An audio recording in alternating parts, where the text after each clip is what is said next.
Now, the issues that faith and freedom stand for, are you concerned that they could be undermined by this Russia investigation in terms of the Trump administration getting some things done for family values? Yeah. And it's not really that the allegations about Russia are undermining what faith, family, coalition stand for, but it's that they are a distraction. Not so much undermine, just a total distraction. Don't look at what is good for America and what is going to heal America and help America and give us another 200 years of being the most free and productive land in the world. Look over here at these crazy allegations. And the fact is, everybody who is investigated in any way has said there is no evidence of collusion, that the Trump administration helped Russia affect the election at all. And yet so many say they have no question at all that Russia was trying to affect our election. So why was that? It's because you had the president who has been the weakest on protecting America of any president in American history. He had a cabinet and advisors around him that did things that like want to suck up to Russia. After the Bush administration got mad about Russia attacking Georgia, they put sanctions in place. And Obama and Hillary Clinton, their position is we want to rush over and beg Putin to forgive us for Bush getting mad at you when you attack Georgia. Here's our reset button, because we don't mind what you've done. I mean, it was an open invitation to attack Ukraine and take Crimea from the Obama administration. His rules of engagement have gotten thousands of our soldiers killed in his 8 years. You look at Afghanistan, supposedly the war, as he thought, had been basically over since he's been in office, and yet because of his rules of engagement. You can't fire unless you've been fired upon, and you can be sure there's no civilian that might get hit, that kind of thing. That's the kind of fear that's been put in our soldiers, so they get killed before they can have a chance to be sure there's no civilians on the other side. War is hell, but we ought to win and come home. Yet he has been the commander-in-chief whose policies have cost us over 4 times as many deaths in Afghanistan as under Commander-in-Chief Bush.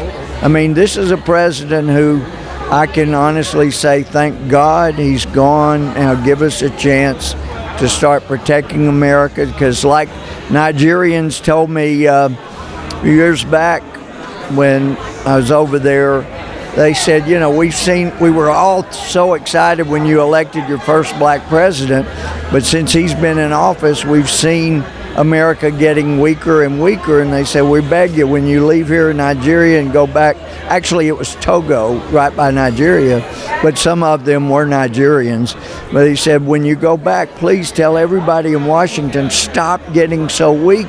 We're Christians, we know where we're going when we die, but our only chance of having a safe life and a good life in this world is if America is strong. When you get weak, we suffer. Please let everybody.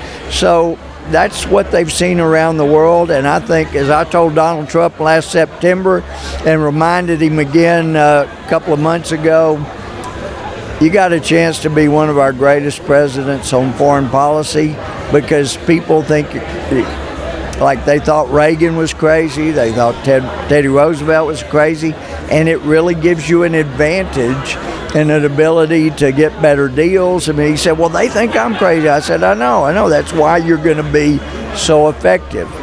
When they know you are a president like President Obama, that you're going to cave, you'll do anything to try to placate evil, then you're going to get pushed around. You're not going to get good deals. So you think on the world stage, Trump and having that kind of personality, like you said, unpredictable. I think that's a good thing on the world stage. It is absolutely fantastic. And I reminded Trump, you remember Saturday Night Live when Reagan was in office, would depict Reagan, some sketch where he's walking around going, where's the red button? I'm looking for like he's going to launch a nuclear attack. That's actually a great thing for a president to be perceived as being crazy enough to do that. Kim Jong-il and Kim Jong-un, it actually inures to their benefit that people say he's a little bit crazy. We don't know what he'll do. Of course, in his case, it may end up causing us to have to destroy his ability to hurt others before he intends that to happen. Now, Comey mentioned that Trump himself is not under investigation, but then in the Rose Garden, Trump said, I'll go under oath. I'll talk to Bob Mueller. Was that a good move? No, and he does not need to do that. But that's the kind of guy he is. He just wants to take problems head on and deal with them. But when you're president of the United, and I admire his kind of stand-up position, but when you're president of the United States, you don't need to be running up to Capitol Hill and getting under oath and testifying all the time. And let me tell you the biggest reason. This whole Russia thing, so much of this stuff, it's been nothing but a distraction. So if they cause President Trump to have to come to Capitol Hill and testify, it means the biggest distraction that is nothing but a distraction, possibly in our history. One of the biggest distractions in American history has occurred, and they have been able to totally derail the Trump agenda by forcing him to come to respond to every little goofy allegation they come up with. So my encouragement to him when I talk to him next is don't let them distract you. You stay the course. Don't feel like you got to come run up here and deny things under oath. We know Jim Comey is a liar. You were right. And we know that he can't be trusted. You were right.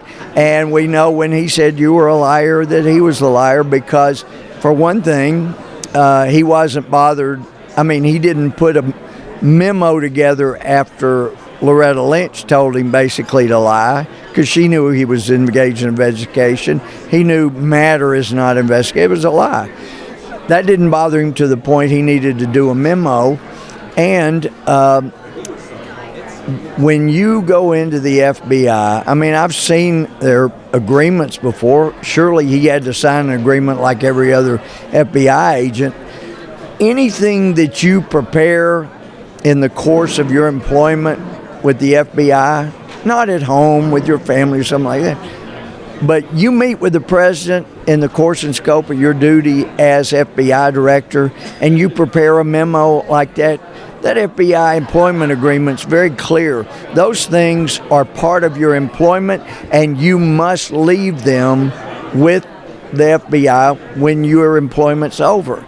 Not only did he not do that, he prepared it with the intent to use it to help or to hurt the president and help him in his little mission. He leaked.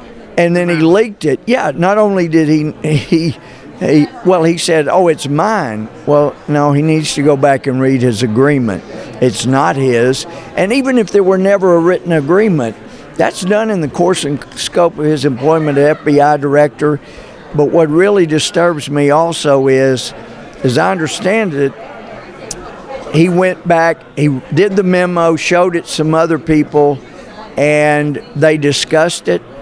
We need to know every one of those people and fire them as quickly as possible. They were conspiring to try to harm the President of the United States.